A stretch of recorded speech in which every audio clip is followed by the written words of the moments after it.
নবীও পেরেশান। হঠাৎ করে জিবরাইল এসে হাজির।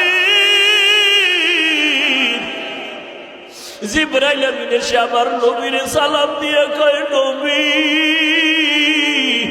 আমার আল্লাহ প্রতিদিন আপনাকে সালাম জানায়, আজ আমার আল্লাহ আপনাকে সালামের সাথে সাথে আল্লাহ পাক আজকে আবু বকরকে আলাদা করে সালাম দিয়েছে।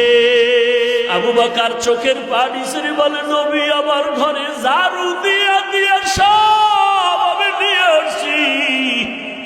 আমার ঘরে আমার আল্লাহ আমার নবী ছাড়া কেউ নাই। আমার আল্লাহ ছাড়া আমার মুহাম্মদ নবী ছাড়া আমার কেউ নাই। আমি সব ঝাড়ু দিয়া দিয়া আমি সব দিনের নবীর সামনে আসছি।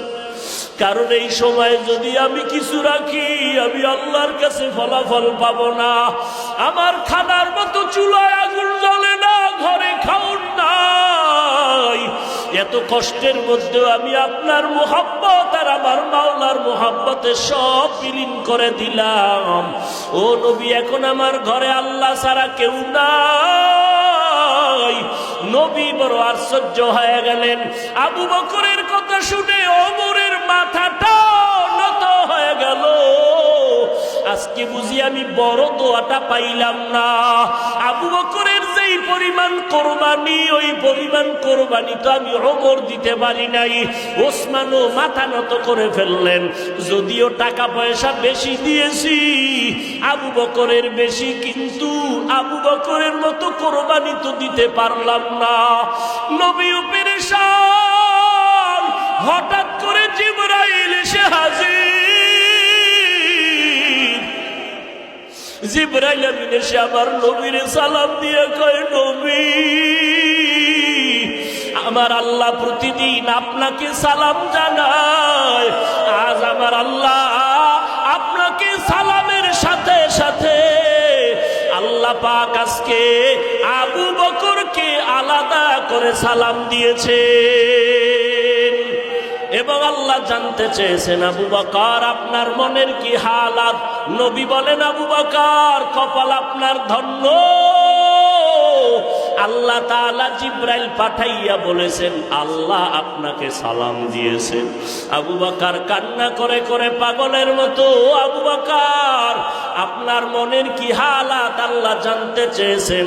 আবু বকর কান্না করে বলেন, ও দয়ার নবী,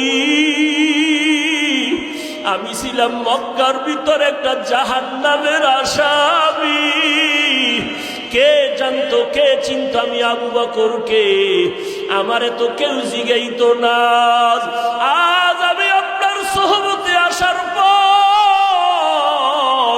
আল্লাহ আমাকে এত সম্মান দান করেছেন আপনার সোহবতের কারণে, যে আল্লাহ আজ আমাকে সালাম পর্যন্ত পাঠায় দিছেন। মায়ার নবী কান্না করে বলে, রে আয়েশা, আবু বকরের এই 2 দিনের কোরবানি যদি এক পালায় দেওয়া হয়, আমার অন্য উম্মতের নেক যদি অন্য পাল্লায় রাখা হয়, আবু বকরের সমান হবে না। ও নবীর আশিক উম্মতের দল, এত দামি আবু বকর, কিন্তু তার জীবনের ইতিহাস বড় কান্নার আওয়াজ। মায়ার নবী রাতের বেলা ঘর থেকে বের হলেন। হুজরা থেকে বের হয়া মসজিদে নববীর কিনারায় হঠাৎ শুনে কান্নার আওয়াজ, শুনতেছে কান্নার আওয়াজ। গভীর রাত, নবী হালকা ভাবে নজর দিয়ে দেখে তার সাহাবী আবু বকর তাহাজ্জুদে দাঁড়ায় দাঁড়ায় কান্না করতেছে, সে আওয়াজ আসতেছে।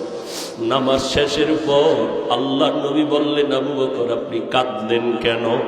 আবু বকর বলে, নবী, হাসরের ময়দানের ভয়ে আমি কান্না করেছি। বলে, কেন কান্না? আপনার তো জান্নাতের টিকিট আল্লাহ দান করেছেন। আবু বকর বলে, নবী, যদি আল্লাহ রাগ করিয়া টিকিট ক্যান্সেল করে দেয় তখন আমার উপায় কি হবে রে নবী? আপনিই তো হাসরের ভয়ঙ্কর অবস্থার বয়ান করেছেন।